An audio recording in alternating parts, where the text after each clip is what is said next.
Good afternoon. For those of you who don't know, my name is Maya Karen. I run a fashion blog called Classically Kept. It does feature luxury, contemporary, and how to style, and now natural hair care. So if you are into any of those things, please consider subscribing and clicking the notification bell. That way you will never miss a video. So you guys have really been liking my hair talk series. So we are on episode 3. This one is probably going to be along the lines of the exact same thing as natural hair in the workplace. I'm going to try to keep it to about 30 minutes. So put the kids to bed, get a snack, get some wine, whatever it is you drink on. First, let me say this as far as this topic is concerned. I know this is probably going to be a little bit emotionally charged, but this is a topic that always comes up. I have experienced it myself. So today on episode 3 of Hair Talk, we are going to be talking about Black men and natural hair. Now, before we also get into this video, let me go ahead and do my disclaimer and my social proof. As you can see, my hair is straight. I am not a walking contradiction. I am not a heathen. I'm not a hypocrite. My hair is curly in my twist. I would probably say 48 weeks out of the year. So I will put the pictures up here if this is your first time on my channel. I do not walk around with my natural hair like this all the time. But let's go ahead and get into today's video. Okay, so for this video, again, if this is new and you're new to my hair talks, I like to keep it just kind of very casual. So like I said, sit back and relax. I'm going to break this video up into 3 parts. The first one is going to be basically where I think it's coming from, whether we're talking about age, upbringing, or the media. The second is just going to be my experiences with Black men and natural hair. And then the third one, which I think will be really interesting, is I'm actually going to read you 5 quotes from an Essence article from 2020 that shows or that has quotes from Black men about natural hair. So the very first thing is media, social media, marketing, all of that when it comes to Black men, when it comes to Black women, and when it comes to hair. I feel like, I won't say it's an indoctrination and I won't say it's a subconscious thing, but if you are constantly being shown Black women with straight hair, Black women with weaves, Black women with hair that they had to buy or hair that they had to install, growing up as a Black man or growing up as a young Black man, you are going to start to become accustomed to that. And you are going to think that that is the only acceptable way for a Black woman to wear her hair. That can also go into upbringing. A lot of your older generations, they probably saw their mother, their aunt, their sister, and their cousins probably either sitting at the table getting their hair pressed or going to the salon on Sundays or Saturdays and spending every waking moment in the salon and coming back with freshly washed, straight, relaxed hair. So when we're talking about media, I just feel as though there can be a shift or there can be a change. If we actually start promoting, if we actually start sharing, if we actually start showing Black women with their natural hair, not straightened, not text-lacked, in their natural hair. If we can allow the media, if we can allow women to tell their stories, if we can allow women to actually show up as their true selves when it comes to their hair, I think it would be more acceptable. So I guess kind of we can segue into upbringing. So when we start talking about upbringing, and I will give you an example. My father is from Martinsville, Virginia. He is one of 11. He is the baby. He has 6 sisters and also his mother. You know, growing up in Martinsville, Virginia back then, a very small town, very conservative, typically what you would see is straight hair, and they would probably have their ends bumped. If you take someone like that and they grow up and that's all that they see, and then when they get into their older years, when they get into their adult years and they're approached by a woman, or they actually start to see women with natural hair or with curly hair, a texture that they're not familiar with, they might just be quick to write that woman off as not attractive. And I know a lot of the times when we start talking about old generations, we start talking about rebel, militant, we start talking about Black Panther.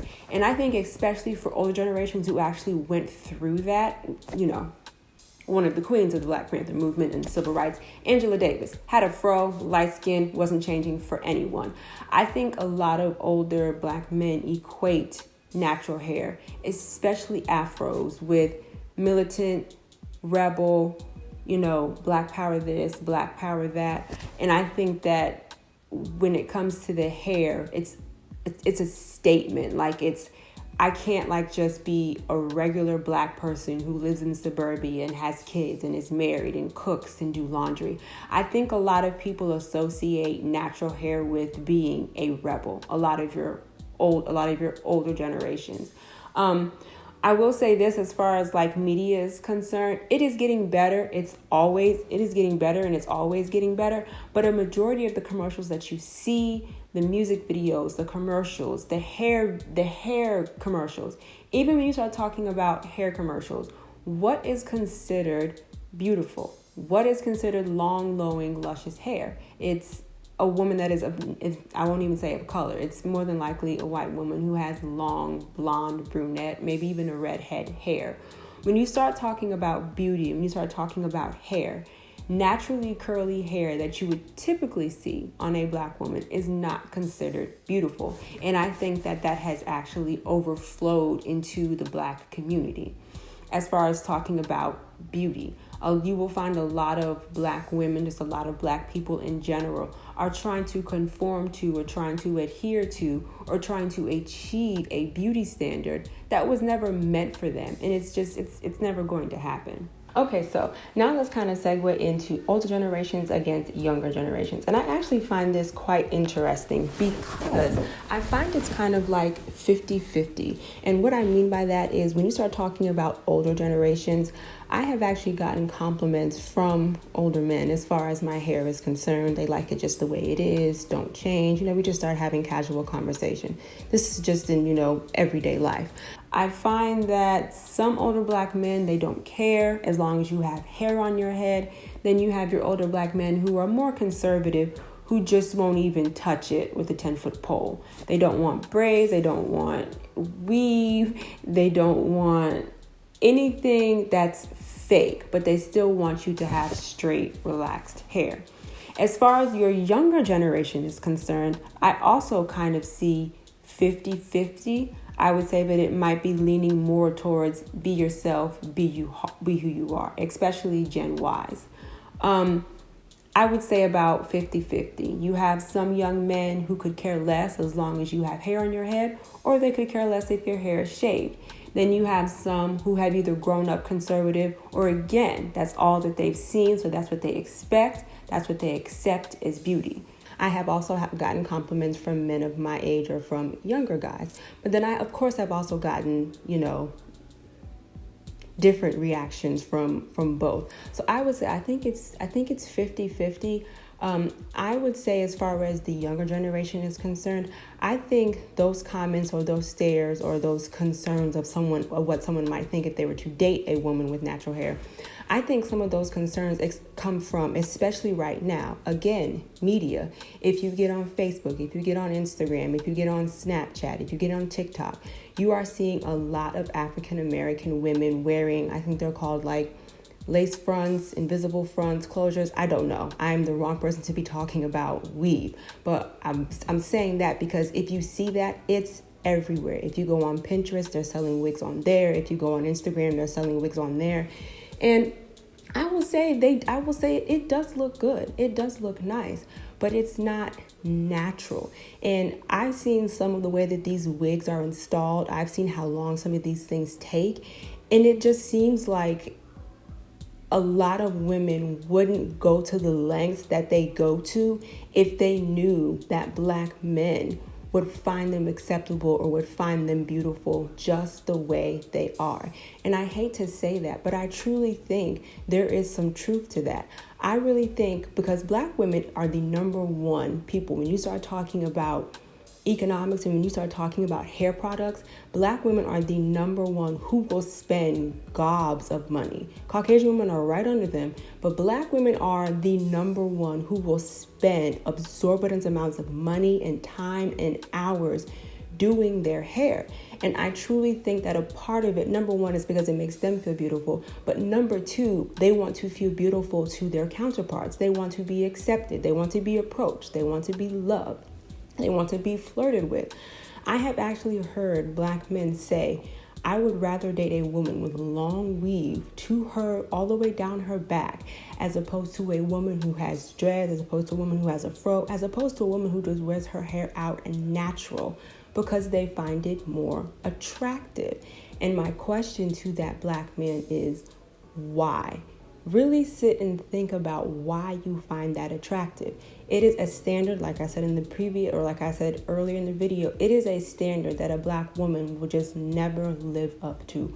Whether she's natural or whether she has that wig on her head, whether she wears weave. It's a beauty standard that she's just never going to live up to. But like I said, I'm asking why. Why do you think that that is more attractive? And again, I go back to upbringing, I go back to social media, I go back to marketing altogether. It all ties in with how we conduct ourselves as a society and what we find beautiful. I'm going to say this quote, and I'm going to put it how it actually is on the bottom. But I'm going to say this quote, and I want you to leave this video. If you don't take anything else from this video, I want you to leave with this quote. And the quote is, never trust a man who cannot find beauty within his own race. Okay? I really want you to sit and think about that. Okay? I really want you to sit and think about that. I'll put the actual quote right here because I believe I'm butchering it, but it's along those lines. And I really want you to sit and think about it, because if you think about it, that hits deep. Okay?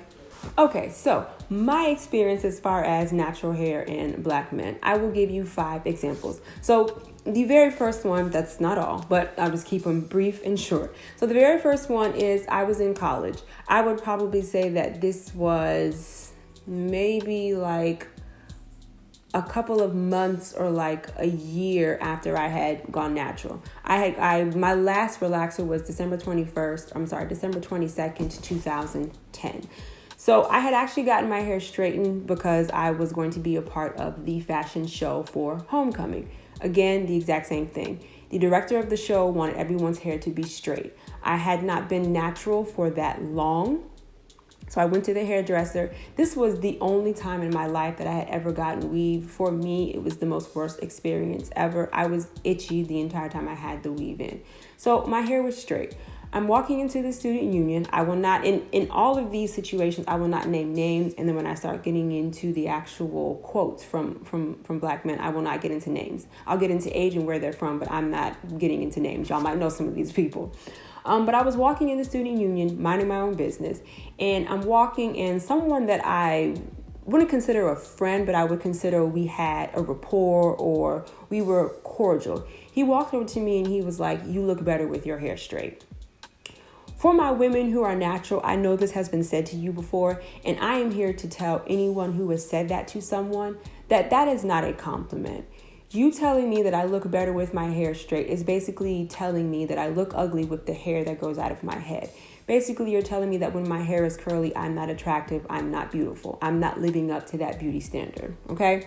That's the first example. Another example, when I was in college, this is another person who we never spoke. But we had the same major. My bachelor's is in biology. We had the same major. So subsequently, we're going to have a lot of the same classes. I would say that probably for the past 2 years, we had a majority of the major same classes. For whatever reason, we had just picked the same schedule. And like I said before, we've never really spoken. We haven't even really done a hi and a bye. So again, I get my hair straightened. I'm in my car. I'm getting, I step out, and he's also in the parking lot.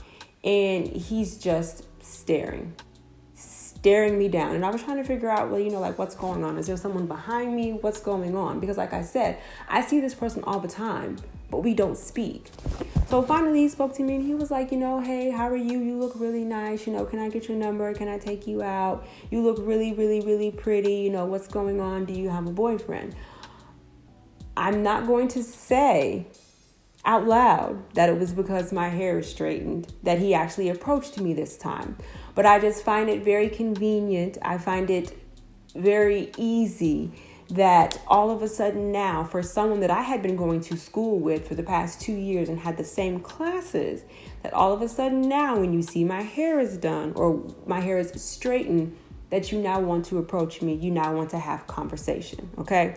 I'll leave that one. It is what it is. I will give you another example. So my mother and I, we are very close. If we're not talking about any of the women that were a part of my bridesmaids tribe, that is the one that you go to. That is my rock. So we typically, and this was before I got married and moved 45 minutes away. But we would typically just have like mother-daughter outings, especially because, again, if you don't know, I'm an independent adjuster, and that means that I'm doing remote assignments now, but I had to travel to different states to work or to find contracts, and I would be going anywhere from 6 to 12 months. So when I had a break, we would always set up mommy-daughter dates. This one in particular, which is very common, is we would go shopping and then we would get something to eat, or we would have like some type of lunch date. We were downtown and we went to a pizza place by the name of Blaze. I absolutely loved them. They have gluten-free crust. I loved everything about them. And my hair was in twists. It was in mini twists. Y'all know that's how I wear my hair. And we ordered our pizza. I sat down. My mother went to the bathroom. I was minding my own business, literally. Hadn't spoken to anyone, hadn't done anything. I'm sitting at my table, and I kid you not, this man makes a beeline for me. He doesn't even order pizza, okay? He walks over to me, and he was like, you know what? You are absolutely gorgeous, but I could never date you. We could never be together because you have natural hair. And my first reaction was just like, how dare you? But then I was like, that's a very bold statement within itself, but that's a very bold and ballsy thing to do, to say to someone that you don't know. And when I looked at him, I would say he was probably anywhere from, 35 to 40, 45. I just looked at him and I was just like, excuse me, sir, that was inappropriate. Step away from my table. Like that. It was such a backhanded compliment. It was just like, but why though? Like, what in your mind, or what made you think to come over here and just tell me that? It's from a, I don't know. It's just like, you don't know me. What was the point of you making a beeline to me to tell me that? Was it something that you just had to get off your chest? Did you want it to be known?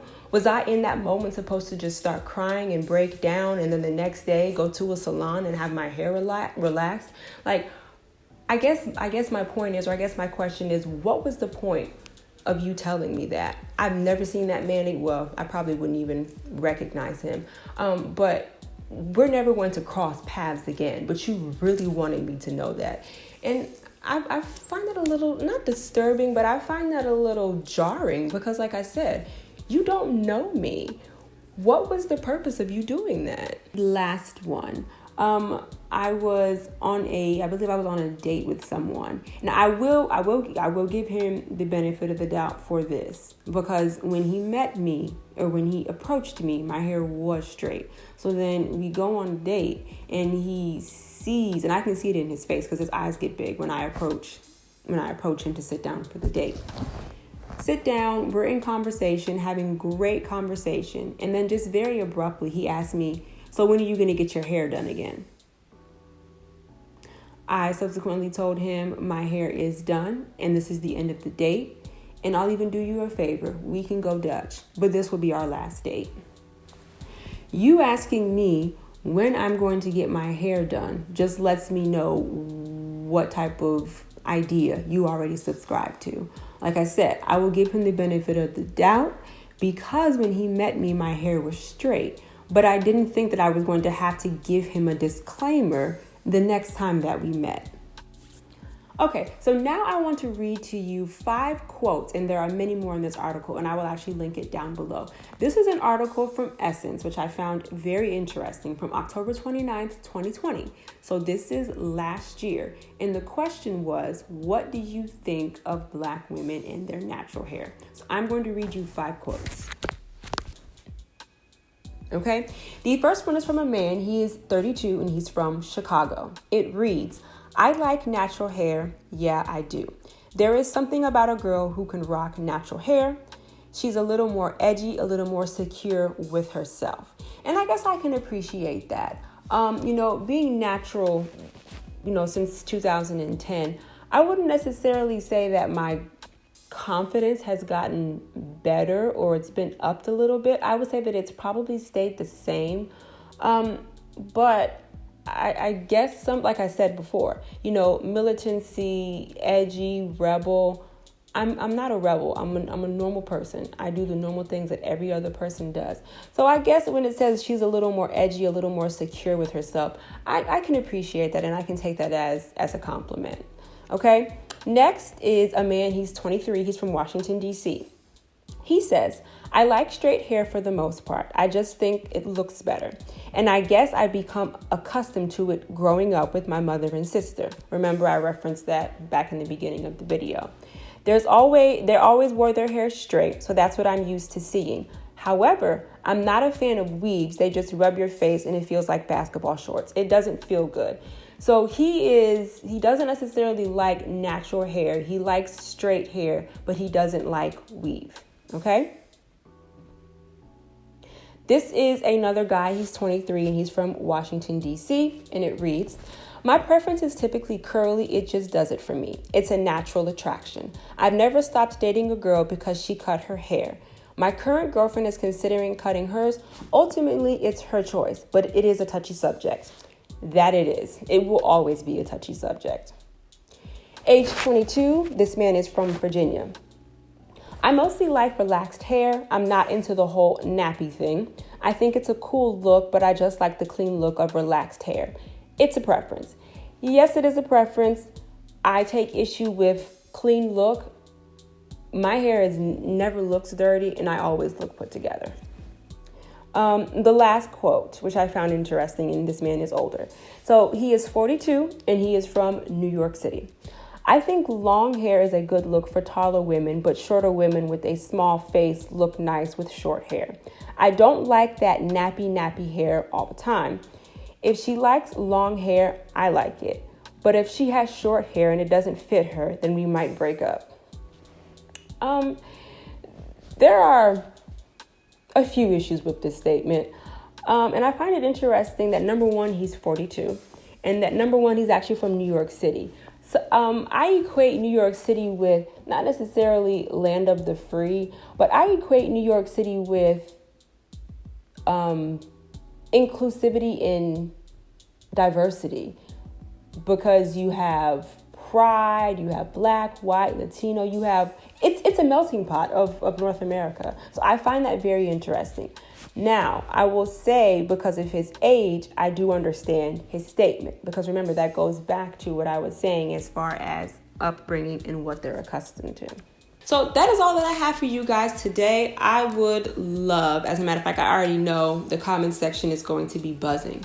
Tell me your opinion. Tell me your experiences. Tell me some of the crazy things men have said to you as far as your hair is concerned. I have really enjoyed these hair talks, even though this is the third one. I do have one more topic that I do want to cover. If you have any ideas, please leave them down in the comment section and I will most definitely look at it. I just want to remind you that here on YouTube, I do upload videos every Wednesday and Sunday. And then, of course, right here, I'll put my Instagram handle. Thank you so much for hanging out with me, you guys, and supporting my channel. I will see you later. Bye-bye.